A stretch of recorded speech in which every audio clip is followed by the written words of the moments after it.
The cursor blinked on a frozen screen. Daniel Parker knelt beside the CEO's desk, his calloused fingers working through tangled cables, when the laptop suddenly flickered back to life. A photograph filled the monitor. Not quarterly reports, not shareholder presentations. A woman in a faded sundress, barefoot by a lake, laughing at something beyond the frame. He didn't recognize her at first. Then he did. Evelyn Stone, the same woman who stood 3 feet behind him, arms crossed, watching. The silence stretched. His throat tightened. He should look away. Apologize. Pretend he saw nothing. But her voice cut through the stillness, quiet and strange. Do you think I'm pretty? A single dad janitor, a billionaire CEO, and a question that would shatter everything both of them had built to protect themselves. The elevator doors opened onto the 40th floor, and Daniel Parker stepped into a world that didn't belong to him. The air itself felt different up here, filtered and climate-controlled, and faintly perfumed with something expensive. He paused at the threshold, taking in the vastness of the space before him, feeling suddenly small in his worn polo shirt and department store khakis. His worn sneakers sank into carpet so thick it swallowed sound. The hallway stretched ahead like a museum corridor, walls lined with abstract paintings that probably cost more than his annual salary. Crystal chandeliers hung from the ceiling, casting everything in warm golden light that made even the air seem expensive. He carried his toolbox in one hand, the weight familiar and grounding, the only thing about this place that felt real. The other hand clutched a work order that simply read, "Executive Suite, computer malfunction. Urgent." 3 words that had pulled him from his desk on the 2nd floor and dropped him into this alien landscape of mahogany and marble. He had been with Hartwell Industries for 3 years now, working the IT help desk on the 2nd floor. 3 years of fixing forgotten passwords and unjamming printers. 3 years of being invisible. The executives on this floor existed in a different universe entirely. One of corner offices and catered lunches and decisions that moved markets. He existed in the universe of fluorescent lights and vending machine coffee and a 9-year-old daughter who waited for him every night with homework. She pretended to struggle with, just so they could solve it together. Her name was Rosie, and she was the reason he got up every morning.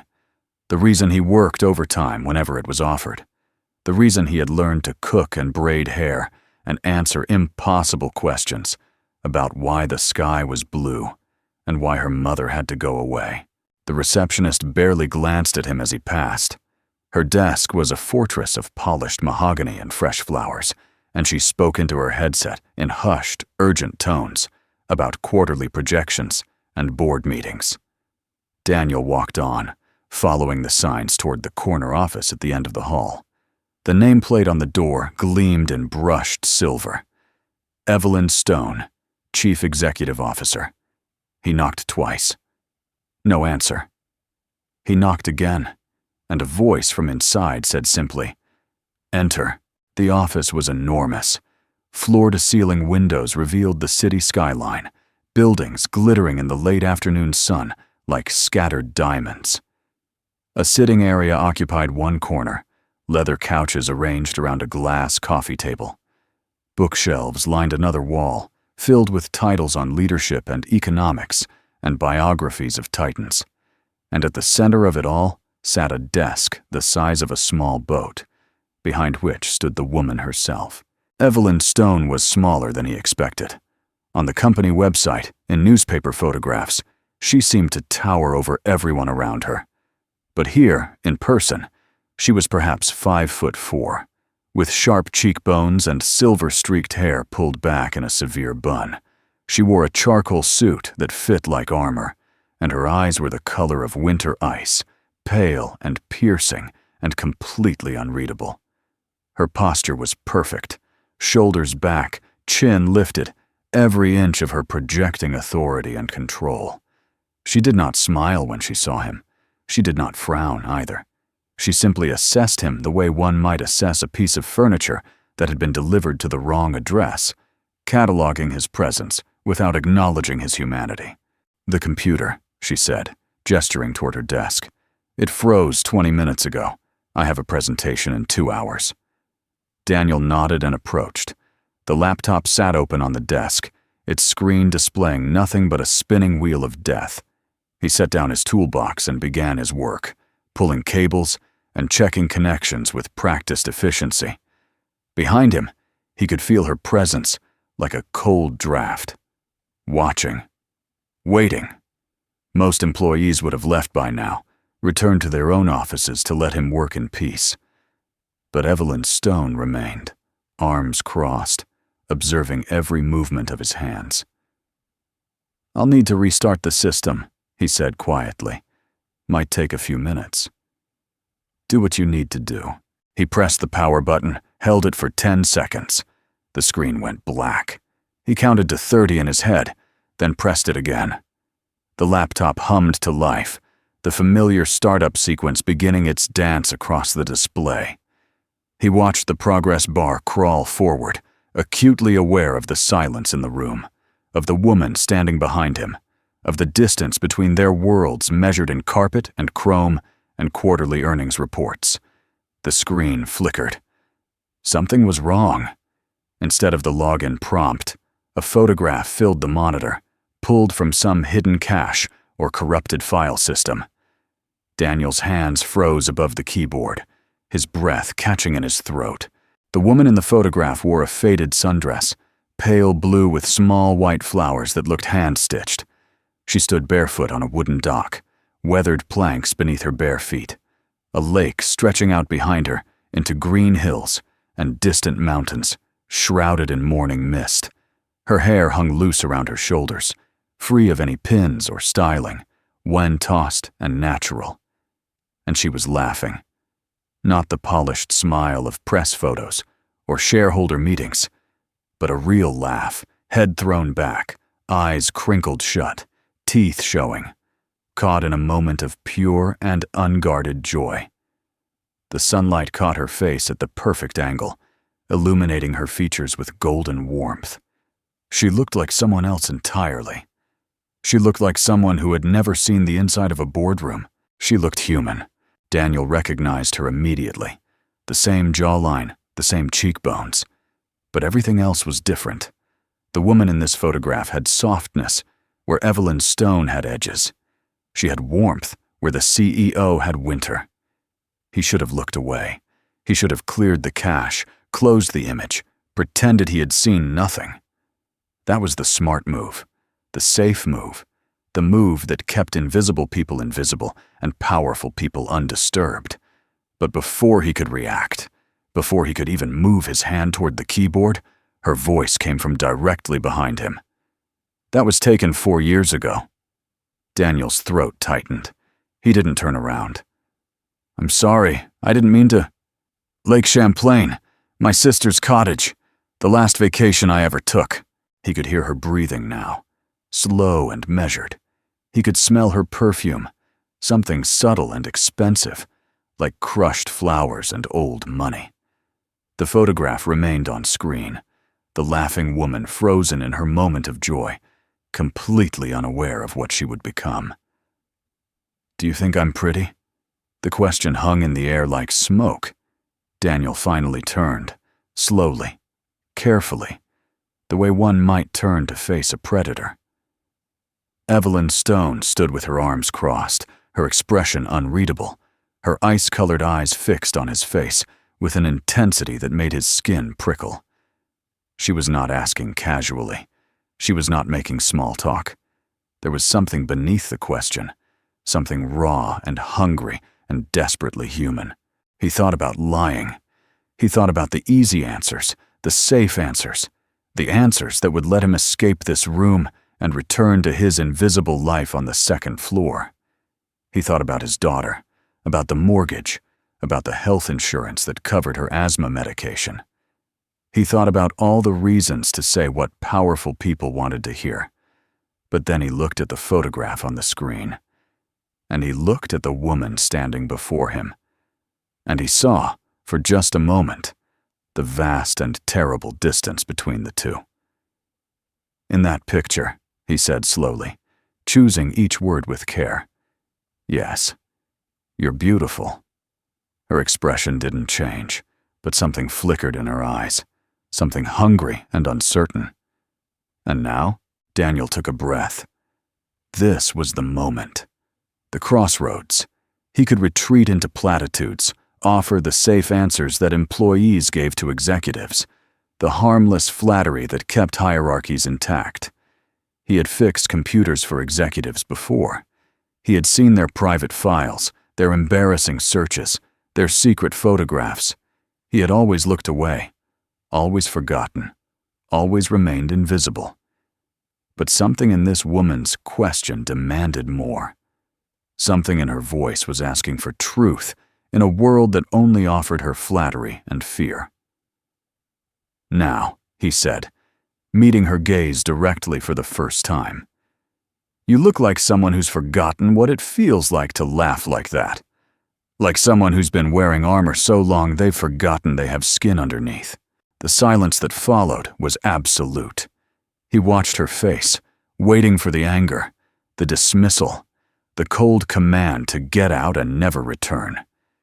He had crossed a line that invisible people were never supposed to cross. He had spoken to power as if power were human. But the anger didn't come. Instead, something shifted behind her eyes. Something cracked in the ice, and for a brief moment, the woman in the photograph was visible again, standing in the shadow of the woman she had become. "What's your name?" she asked. "Daniel. Daniel Parker." "How long have you worked here, Daniel?" 3 years. She nodded slowly, as if this information meant something to her. "And in 3 years, has anyone ever told me the truth like that?" He didn't know how to answer. He suspected the answer was no. Evelyn walked past him to the window, her heels silent on the thick carpet. She stood with her back to him, looking out at the city that sprawled beneath her feet, like a kingdom waiting to be ruled. When she spoke again, her voice was different, softer, stripped of its boardroom command. "I used to take that trip every summer, my sister and I. We'd spend 2 weeks at the cottage, swimming and reading and forgetting that the rest of the world existed.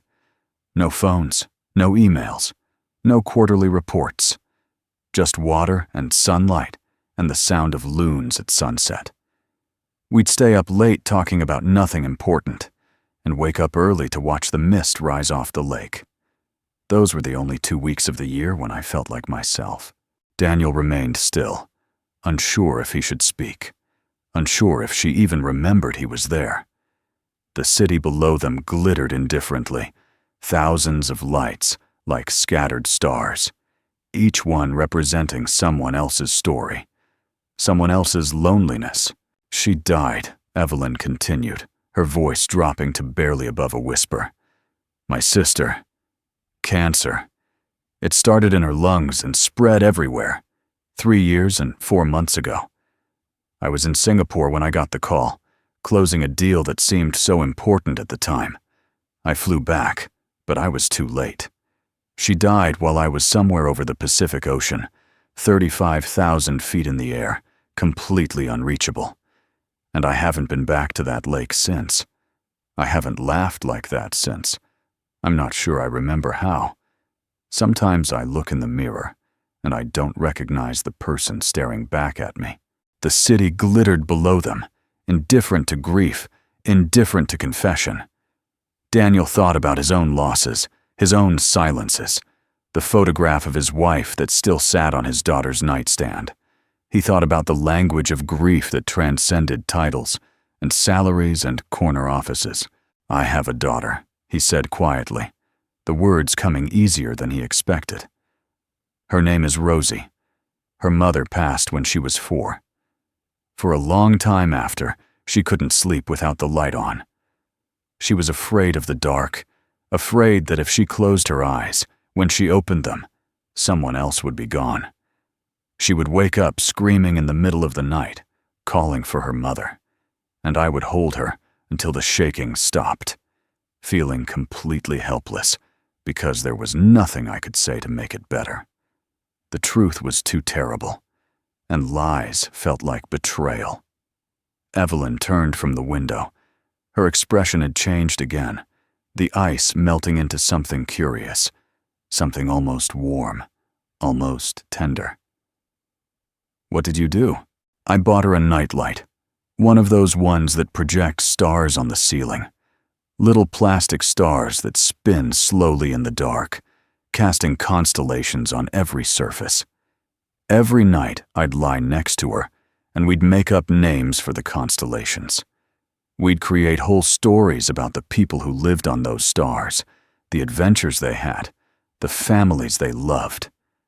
After a while, she stopped being afraid of the dark. She started looking forward to it.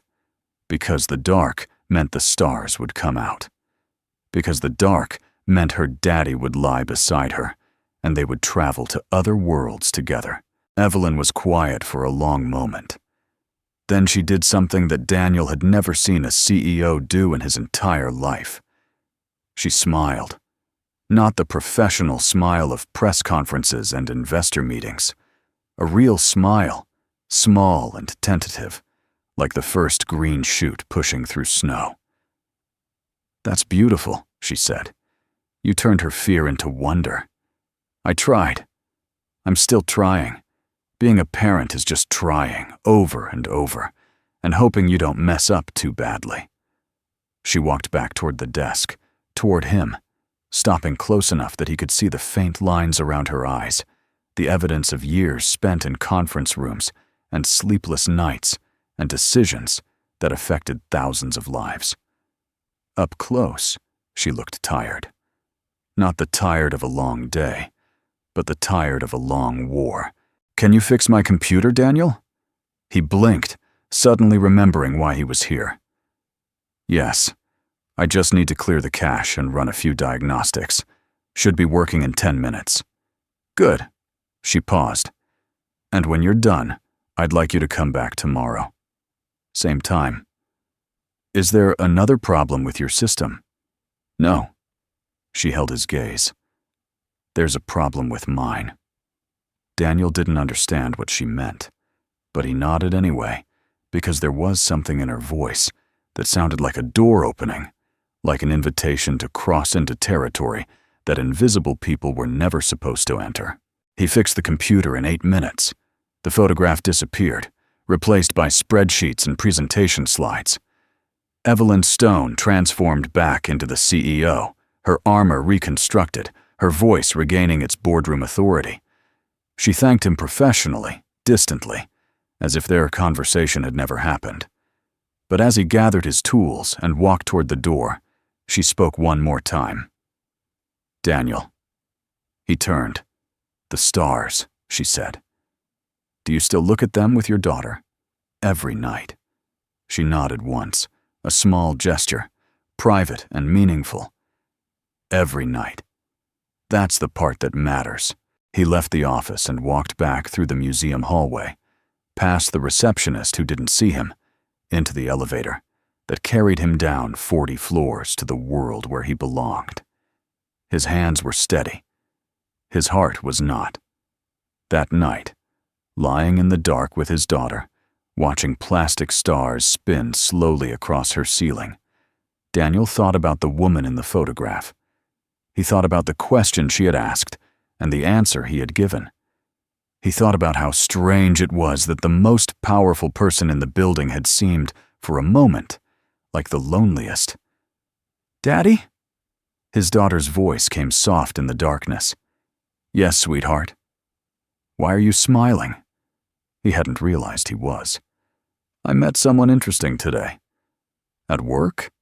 "At work." She was quiet for a moment, processing this information with the gravity of a 9-year-old. "Was she pretty?" Daniel thought about the photograph.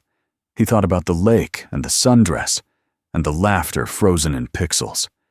He thought about the woman who had stood behind him, asking for truth in a world that only offered her lies. She was beautiful, he said, but she'd forgotten. His daughter yawned, already drifting toward sleep. Then you should remind her. The next morning arrived with the particular dread of uncertain futures. Daniel dropped his daughter at school, kissing her forehead, reminding her to turn in her science project, promising to pick her up at 3:30. Then he drove to work with his hands tight on the steering wheel and his mind racing through possibilities. She wouldn't remember. That was the most likely scenario. CEOs didn't remember the names of IT workers who fixed their computers. They certainly didn't remember strange conversations about photographs and lakes and the meaning of beauty. He had been a momentary distraction, a brief flicker of novelty in an endless parade of meetings and decisions. Today, she would have forgotten his name. Today, he would return to invisibility. But at exactly 4 o'clock, his desk phone rang. The voice on the other end was the receptionist from the 40th floor, crisp and professional, informing him that Ms. Stone had requested his presence in the executive suite. The elevator ride felt longer this time. The hallway felt narrower. The paintings seemed to watch him as he passed, judging his worn sneakers and his department store shirt, and the toolbox he carried out of habit, even though no one had mentioned a computer problem. He knocked on the office door. That same voice said, "Enter." Evelyn Stone sat behind her desk, but she wasn't working. She was waiting. The afternoon light fell across her face in slanted gold, softening the sharp edges of her cheekbones, illuminating the silver threads in her hair. She wore a different suit today, dark blue instead of charcoal, but her posture was the same, her expression the same, her eyes the same winter ice. "You came," she said. "You asked me to." "I did." She gestured to the chair across from her desk. "Sit." He sat. The chair was leather, soft as butter, probably worth more than his car. He placed his toolbox on the floor beside him and waited. "I've been thinking about what you said yesterday," Evelyn began. "About the photograph, about what I've forgotten." Daniel nodded but didn't speak. "I run a company with 12,000 employees. I make decisions every day that affect their lives, their families, their futures. I work 16 hours a day, 6 days a week. I haven't taken a vacation in 4 years. I haven't had a real conversation in longer than that." She paused, her eyes searching his face. "And then a man I've never met, a man who fixes computers on the 2nd floor, looks at a picture of who I used to be, and tells me I've forgotten how to laugh. And instead of being angry, I feel like someone finally told me the truth." Daniel felt the weight of her words, the vulnerability hidden beneath them. "I didn't mean to overstep." "You didn't. That's the point. Everyone in my life oversteps in the other direction. They tell me what I want to hear. They agree with my opinions before I've finished forming them. They laugh at jokes I haven't made because they're too afraid to wait and see if I'm actually funny." She stood up, walked to the window. That same position as yesterday. That same view of the city below. Do you know how exhausting it is to be surrounded by people and feel completely alone? To be seen as a title, a position, a signature on a check, but never as a person. "Yes," Daniel said quietly. "I do." She turned to look at him, and for the first time, he saw something crack in her composure. Not tears, not quite, but something close, something raw. "That photograph," she said, her voice barely above a whisper. "That was the last time I felt like myself, the last time I felt alive, really alive, not performing, not strategizing, not calculating every word and every gesture, just existing, laughing because something was funny, not because it was expected, feeling the sun on my face without checking my phone, being present in a moment instead of planning the next 10.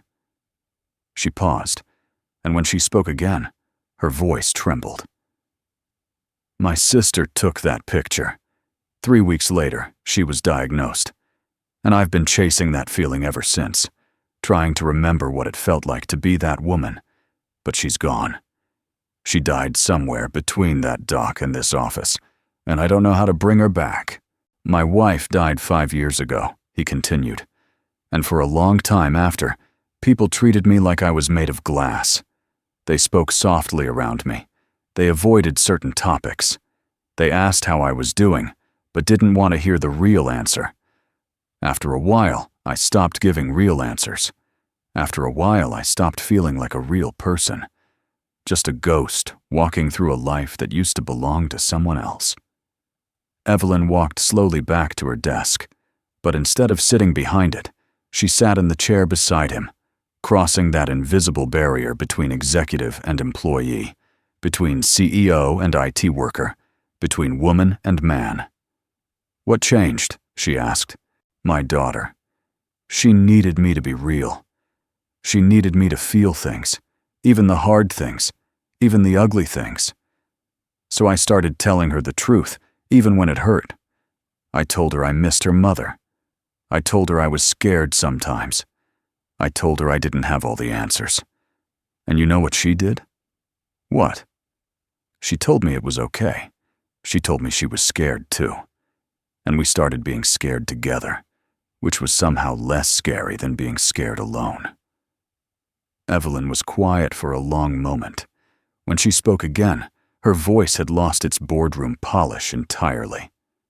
"I don't have anyone to be scared with." "You do now." The words hung between them, dangerous and honest and completely unprecedented. Daniel couldn't believe he had said them. He couldn't believe she was still sitting here, wasn't calling security, wasn't demanding his resignation. "I have a proposition for you," Evelyn said finally. Daniel braced himself. Here it came. The offer of money to forget this conversation. The threat of termination if he ever spoke of it. The wall going back up, the ice returning, the CEO emerging from the brief glimpse of the woman underneath. "The board has been pressuring me to improve employee morale," she continued. "We've hired consultants, conducted surveys, implemented programs.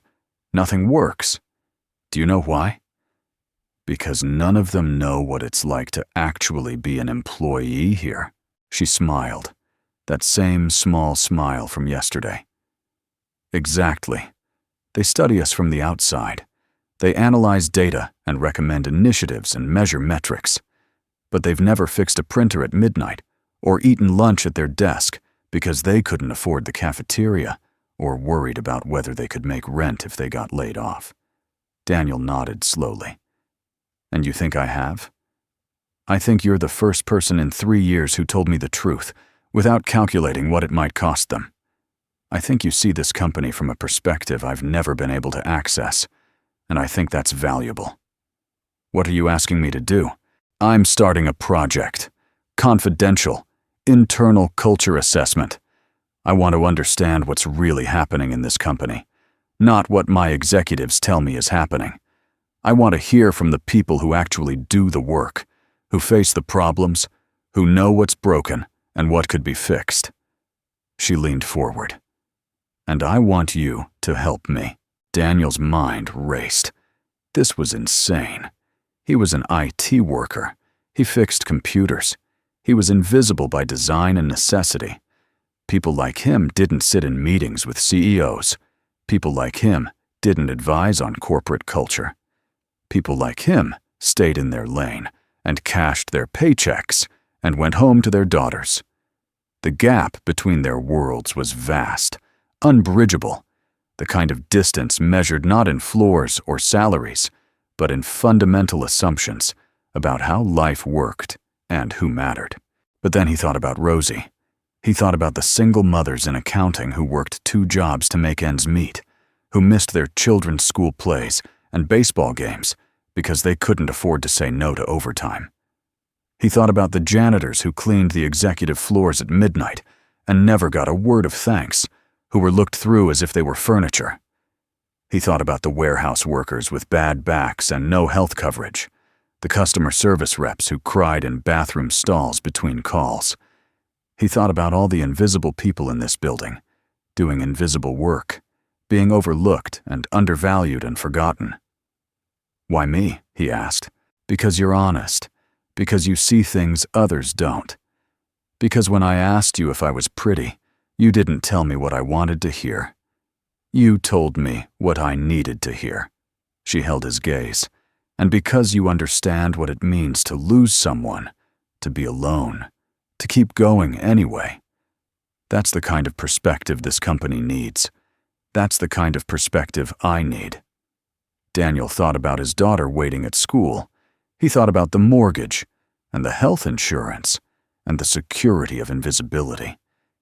He thought about all the reasons to say no, to stay safe, to remain in the world he understood. Then he thought about the photograph, the woman in the faded sundress, laughing on a dock, alive in a way that the CEO had forgotten how to be. He thought about what his daughter had said last night, in the dark, under the plastic stars. Then you should remind her. "Okay," he said. "Okay? I'll help you, on one condition." Evelyn raised an eyebrow. "You're negotiating with me?" "I'm being honest with you. Isn't that what you wanted?" Something flickered across her face, something like respect. "What's your condition? When this is over, whatever we find, whatever we recommend, you actually do something about it.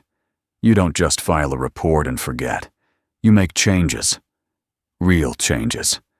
For the people who work here. For the invisible ones." She extended her hand. Her grip was firm and warm, nothing like the ice in her eyes. "Deal." The weeks that followed were unlike anything Daniel had ever experienced. By day, he continued his regular work, fixing computers and resetting passwords, maintaining his invisibility. But in the evenings, after picking up his daughter, after dinner and homework and plastic stars, he would work on the project. He interviewed co-workers quietly, carefully, gathering stories and frustrations and dreams. He documented the small indignities that accumulated into systemic problems, the broken coffee maker that never got fixed, the managers who took credit for their team's work, the policies that looked good on paper but created misery in practice. The first meeting was terrifying. Daniel sat at the end of a long conference table surrounded by vice presidents and senior directors, all of them in suits that cost more than his monthly salary, all of them looking at him with expressions ranging from confusion to barely concealed disdain. He felt like an imposter, a trespasser, someone who had wandered into the wrong room and stayed too long. His voice shook when he spoke, and the executives talked over him as if he wasn't there. One of them actually checked his phone while Daniel was mid-sentence. Another whispered something to her colleague, and they both smirked. He wanted to disappear. He wanted to grab his toolbox and retreat to the second floor where he belonged, where no one expected anything from him except functioning computers and reset passwords. The gap between their worlds had never felt wider than it did in that moment. Surrounded by power and privilege, and the casual cruelty of people who had forgotten what it felt like to be small. But then he caught Evelyn's eye across the table. She gave him the slightest nod, almost imperceptible, a silent encouragement that said, "Keep going. You belong here." So he did. He kept going. The second meeting was slightly better. He came prepared with data, with specific examples, with names and dates, and documented patterns. The executives still talked over him, but less often. A few of them actually listened. One asked a follow-up question that wasn't designed to dismiss him. By the fourth meeting, something had shifted. Daniel had learned to speak their language without losing his own voice. He presented findings about the receptionist on the third floor who couldn't afford her insulin because the company insurance had changed providers without warning. He spoke about the maintenance worker who had been passed over for promotion 6 times despite perfect performance reviews, always told he wasn't leadership material, without anyone explaining what that meant. He spoke about the culture of fear that prevented employees from raising concerns, the unwritten rules that punished honesty and rewarded silence. The room grew quiet. Not the dismissive quiet of before, but the attentive quiet of people hearing something they had never considered. One executive leaned forward and said, I had no idea. Another asked, how long has this been happening? A third, the one who had smirked in the first meeting, looked genuinely troubled. And through it all, Evelyn watched from the head of the table, her expression unreadable, her presence a silent endorsement of everything Daniel said. She didn't defend him or explain him. She simply created space for him to be heard, and that was enough. And once a week, they met privately in her office, after hours, when the executive floor was empty and quiet. She would order food from whatever restaurant struck her fancy, and they would eat together while reviewing his findings. She would order food from whatever restaurant struck her fancy, and they would eat together while reviewing his findings. At first, the conversations were purely professional. Data and analysis, problems and solutions. But gradually, inevitably, they became something more. She told him about her sister, about the summers at the lake, about the guilt she carried for being too busy to visit during the final months of illness. He told her about his wife, about the accident that took her, about the terrible silence that filled his house in the days after. They shared stories of loss and loneliness, of the masks they wore to face the world, of the exhaustion of pretending to be okay when they were anything but. You know what I miss most? Evelyn asked one evening, sitting on the leather couch with takeout containers scattered on the coffee table. What? Being nobody, Daniel laughed. I don't think you've ever been nobody. Before the company, before any of this, I was just a girl from a small town in Vermont. My father ran a hardware store. My mother taught piano lessons. I used to ride my bike to the lake every summer, swim until my fingers pruned, come home sunburned and happy. She smiled at the memory. Nobody knew my name. Nobody expected anything from me. I was invisible. Invisibility isn't as great as you'd think. Neither is being seen. She met his eyes. At least when you're invisible, you get to be yourself. When everyone's watching, you become whatever they expect you to be. So don't be. It's not that simple, isn't it? Daniel set down his fork. You're the CEO. You can be whoever you want. I'm the CEO because I became what the role required. I can't just... You can't what? Laugh at a lake? Take a vacation? Have a real conversation? He gestured at the food between them. What do you think this is? She stared at him for a long moment. Then she started to laugh. Not the polite laugh of business dinners, but a real laugh, sudden and surprised, bubbling up from somewhere deep within her. It transformed her face, softening the sharp edges, brightening the winter eyes, making her look, for just a moment, like the woman in the photograph. You're impossible, she said. I've been told. How do you do that? Do what? Make me feel like a person instead of a position. Daniel shrugged. Maybe because I see the person instead of the position. The project came to fruition on a Tuesday in March. Daniel had compiled his findings into a comprehensive report. Problems identified, solutions proposed, voices of employees quoted throughout. He presented it to Evelyn in her office, walking her through each section, each recommendation, each story of invisible struggle and overlooked contribution. She listened in silence, her expression unreadable. When he finished, she stood and walked to the window. That familiar position, that familiar view. This is damning, she said quietly. It's honest. Same thing, in a corporate environment. She turned to face him. If I implement these recommendations, some of my executives will push back. Some might resign. The board will question my judgment. And I'll do it anyway.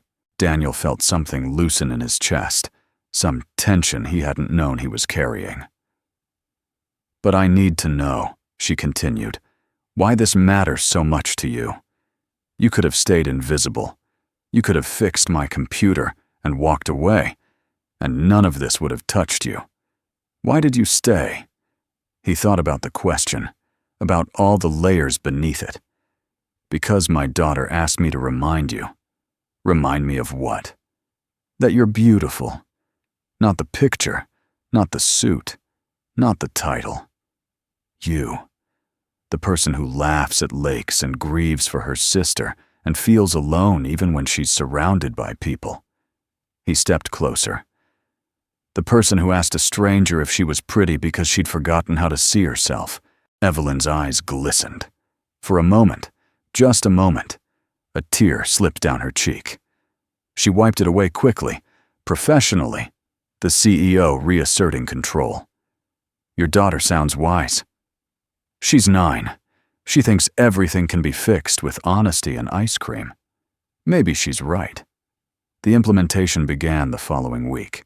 Evelyn announced the changes at an all-hands meeting, speaking with an honesty that startled everyone who had grown accustomed to corporate platitudes. She acknowledged the company's failures. She outlined specific reforms. She thanked the employees who had shared their experiences, though she didn't name them. And in a move that sent shockwaves through the executive floor, she announced the creation of a new position, Employee Experience Advisor, reporting directly to her office, with a mandate to ensure that the changes stuck and new problems were addressed before they festered. She offered the position to Daniel. He almost said no. The fear was automatic, instinctive, the product of years spent cultivating invisibility. But then he thought about his daughter, about the mortgage, about the health insurance, about all the practical reasons to stay safe. And then he thought about the invisible people, the ones who fixed computers at midnight and cleaned offices before dawn, and wondered if anyone noticed they existed. He said yes. 6 months later, Daniel stood in the break room on the second floor, talking with a group of IT workers about their concerns. The coffee maker worked now. The chairs had been replaced. Small changes, but meaningful ones. The kind of changes that said someone was paying attention. His phone buzzed. A text from Evelyn. Lake Champlain this weekend. The cottage. My niece is coming. You should bring Rosie. He smiled and typed back. She'll want to name the constellations. Good. I've forgotten all their names. Maybe she can teach me. Daniel stared at the message for a long moment, feeling something warm spreading through his chest. It wasn't romance, not exactly. It was something rarer, something more fragile. Two people from different worlds who had somehow found common ground in the space between loss and hope. Two people who had chosen honesty over safety, connection over comfort. That evening, he picked up Rosie from school and told her they were going on an adventure. Where? She asked, her eyes bright with curiosity, bouncing in her seat with 9-year-old enthusiasm. To a lake. With a friend. The beautiful one who forgot. Daniel laughed. His daughter never forgot anything, especially the things he wished she would. Yes, the beautiful one who forgot. His daughter considered this with 9-year-old solemnity, her small face scrunched in concentration. Did she remember? Daniel thought about the photograph, and the question, and the months of honesty and change that followed. He thought about two people from different worlds who had somehow found each other in the space between titles and truth. He thought about all the invisible people who were a little less invisible now, all the small changes that were adding up to something larger. She's starting to, he said. And we're going to help her remember the rest. His daughter grinned, her whole face lighting up like sunrise. Good. I want to meet her. I want to show her the stars. I want to tell her about the people who live on them. I think she'd like that very much. They drove home through streets golden with late afternoon light, past the building where Daniel no longer felt invisible, toward a future that looked nothing like the past. The radio played softly, some old song about second chances and new beginnings. Rosie hummed along, already planning the stories she would tell about the stars, already imagining the adventures that awaited at a lake she'd never seen. And in the space between the frozen screen and the open sky, between the question and the answer, between the woman in the photograph and the woman she was becoming, Something beautiful had begun to grow. Not perfect, not easy, but real, but honest, but human. Not pretty, not powerful. Just two people who had chosen to see each other in a world that made invisibility the safer choice. And that was enough. That was everything.